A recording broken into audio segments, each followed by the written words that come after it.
um outro assunto assim bastante interessante que eu vi, enfim, nas tuas pautas, sobre a questão do machismo e do feminismo, Eita. né? E eu acho que é um assunto importante para a gente estar falando aqui, né? Porque até num primeiro momento, assim, que eu tinha visto só parte do seu conteúdo, eu falei, poxa, aqui ele está falando que a mulher é isso, a mulher é aquilo, ela pode ser demoníaca, pior do que o homem, babá, babá.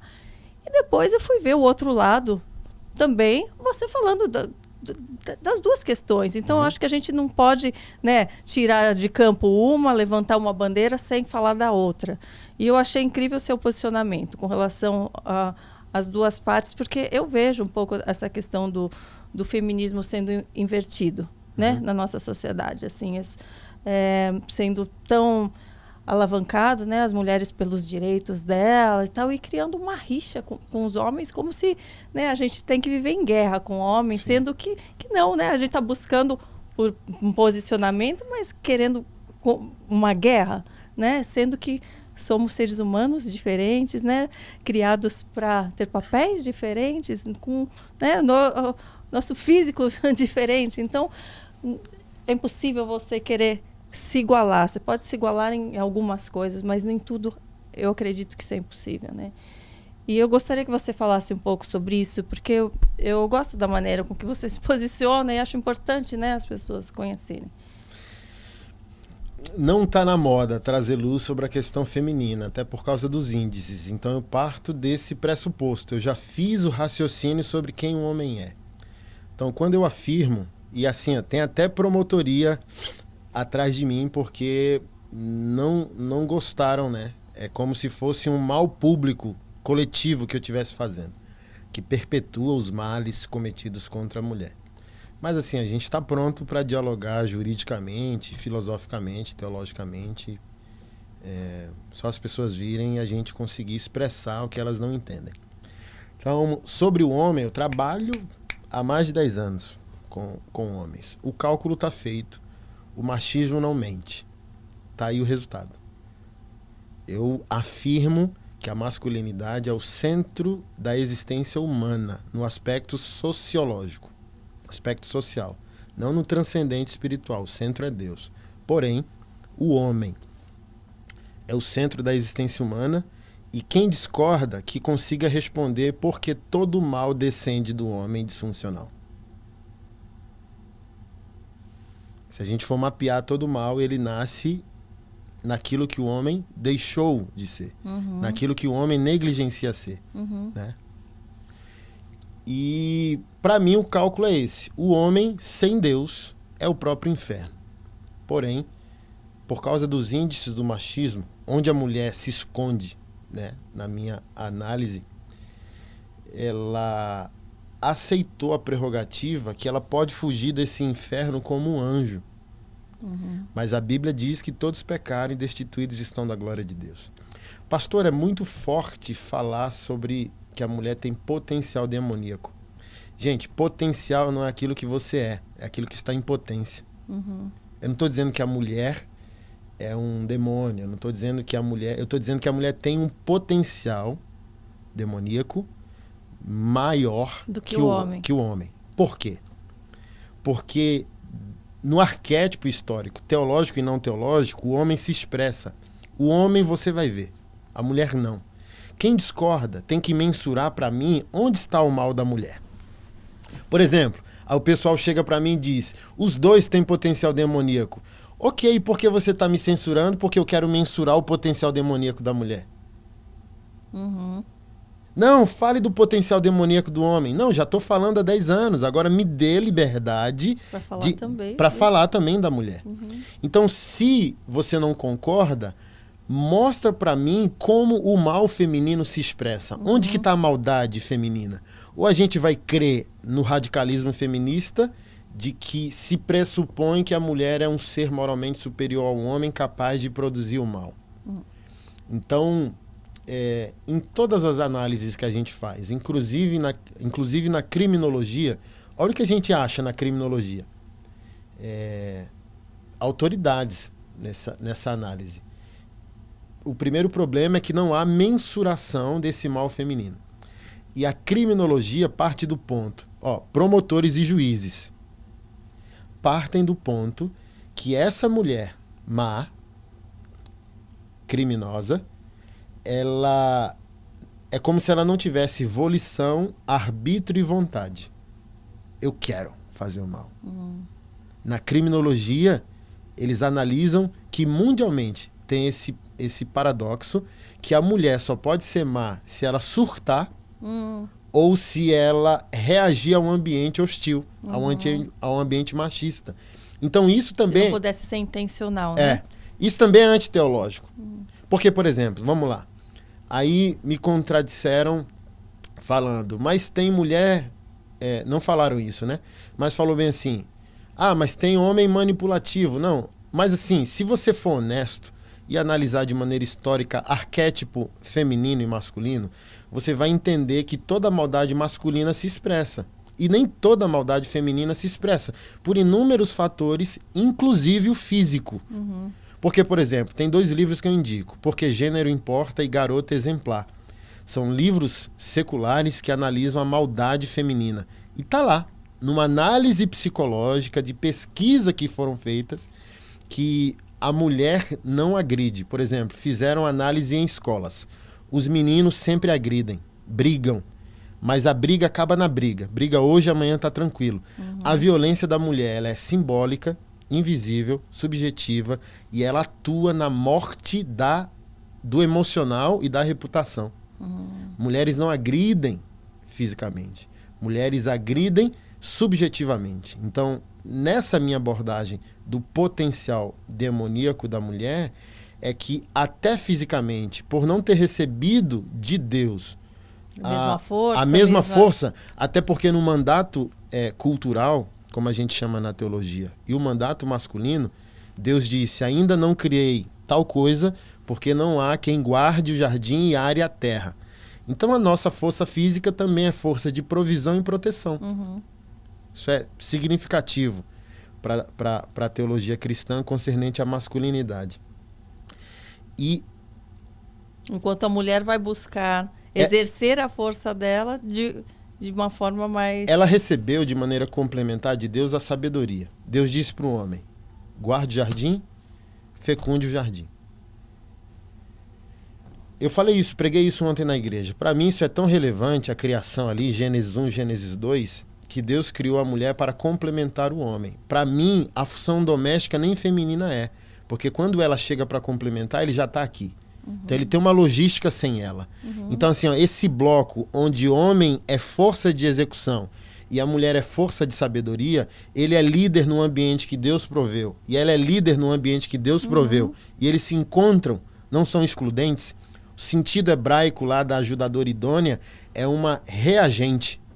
Isso não é subjugar a mulher, é dar à mulher o protagonismo no ambiente dela que Deus proveu. Então ela vai olhar para a criação e vai olhar para o gerenciamento masculino e completa. Porque hoje, no século XXI, homem é masculado e mulher é masculinizada. Por incrível que pareça, no lado bom da análise, ela está tentando ajudar a vida e o próprio Deus. Se o homem recuou e com 30 anos, na minha análise, ele ainda está no gamezinho e a mamãezinha dele é a pessoa mais importante da vida, a mulher com 30 já graduou, pós-graduou, comprou o carro, comprou o apartamento e por aí vai. Então, ela foi criada por Deus para reagir o que existe e analisar a deficiência e acoplar, evoluir. Mas por que você fala, pastor, que ela tem um potencial demoníaco maior? Gente, quando eu falo de potencial demoníaco, eu não estou falando de potencial pecaminoso. E mesmo se fosse potencial pecaminoso, pergunto mais uma vez, se a mulher peca, como ela peca? É uma pergunta que tem que responder a mim se não concordam com a minha tese. Todos pecam. Tá bom. Lista para mim aqui como a mulher peca, como o pecado da mulher se expressa, como a maldade da mulher se evidencia. Toda a sociedade e evoluções necessárias sociais trouxeram um foco marginal para o homem. Por exemplo, onde que estavam esses discordantes de mim e as feministas e essas promotoras que estão no meu pé quando falaram alguns anos atrás que todo homem é um estuprador em potencial? Pois é. Então, assim, ó, onde eu concluo essa minha tese? Para mim, a mulher tem um potencial demoníaco maior, e esse potencial demoníaco é o quê? É uma reação violenta a uma injustiça. Porque, por exemplo, se o machismo existe, se historicamente a mulher não tem a evidência que deveria ter, não é tratada com a dignidade que deveria ser, ela está acumulando dores, ok? Se você pegar, o exemplo que eu dou é político. Se você pegar um público conservador, protestando, sou conservador, pró-família, pró-fé, pró-arma, tal.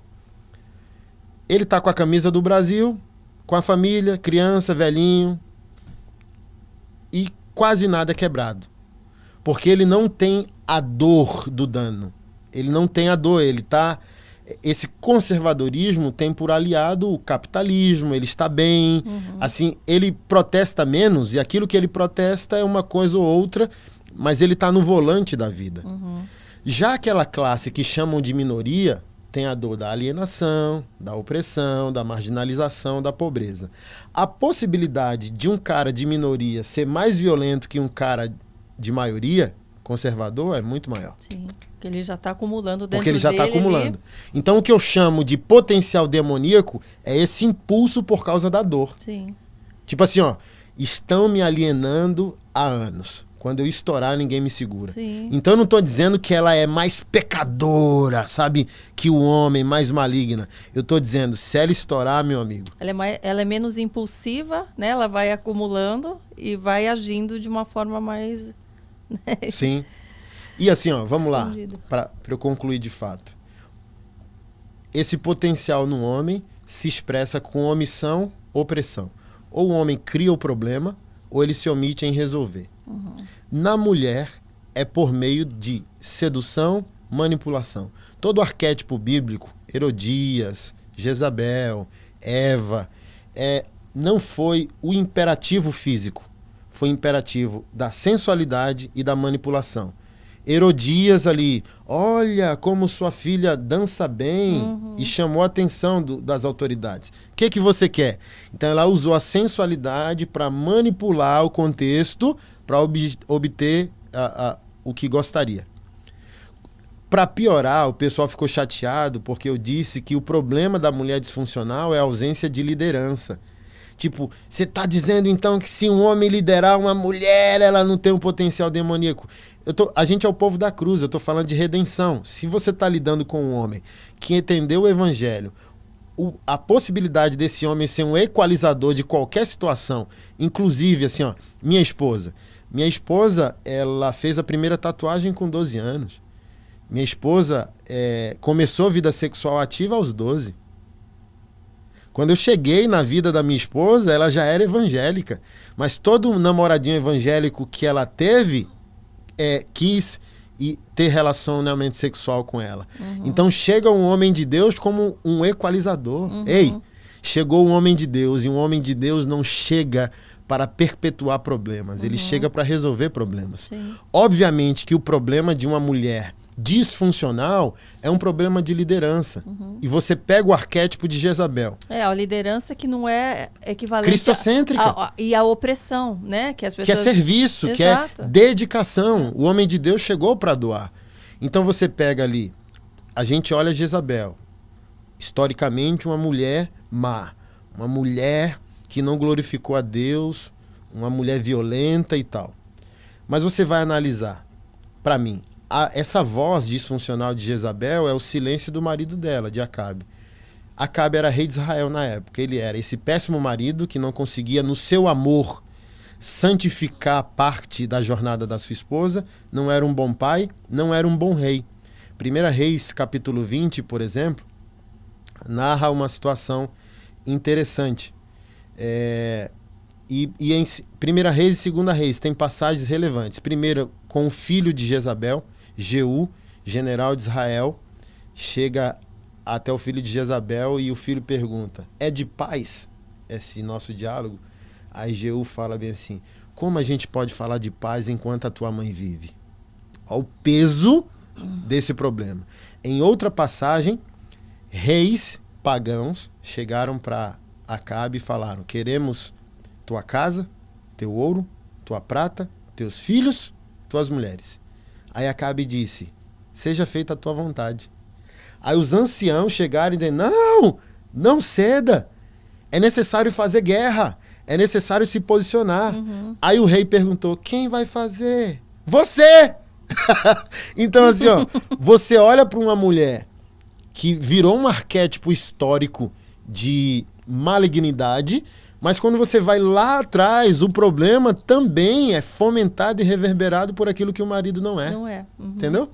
Então, assim, eu tô tentando organizar. Essa semana eu começo uma série de lives com juristas. Porque não dá para tratar da Não, mulher não dá. mudar se o homem também não tiver no seu posicionamento ali correto, né? Então Tô escrevendo um livro e várias advogadas com essa experiência. Olha só que interessante, eu não sabia, eu descobri agora. No judiciário se inventou uma tese chamada a tese da mulher de Potifar, a síndrome da mulher de Potifar, que é a mulher bíblica que tentou assediar o homem de Deus, e o homem de Deus saiu correndo pelado e ela com a roupa na mão dizendo, me estuprou, e era uma mentira. Existe isso. Olha o que o judiciário entendeu. E tem esse limbo, que denúncias de crimes sexuais falsas são feitas por mulheres que entenderam que a cultura feminista estabeleceu um favorecimento à mulher. Então, em lutas judiciais pela guarda ou pela pensão, elas mandam junto uma denúncia por violência sexual.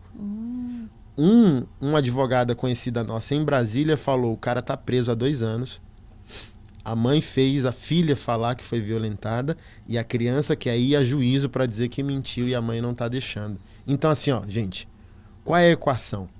O machismo feriu 99 mulheres. Mas se a mulher feriu um homem, a gente ainda está em democracia. O direito desse homem precisa ser preservado. Então não é por causa dos índices do machismo que a gente não vai fazer mensuração da maldade feminina. Porque, por exemplo, no meu raciocínio do potencial, é nesse índice que uma mulher pode se esconder se ela não for justa, se ela não for piedosa, se ela não for uma mulher de Deus. Ela vai usar esse índice para dizer, não olhem para minha maldade. Sim. E não é bem por aí. Sim. E fica um tentando justificar o erro no outro, né? E a gente não amadurece, né, o negócio. O problema é ele que foi machista. Não, o problema é da outra que mostrou demais. O problema está no olho do outro que viu. E assim vai e nada se resolve. Sim. Né? Infelizmente.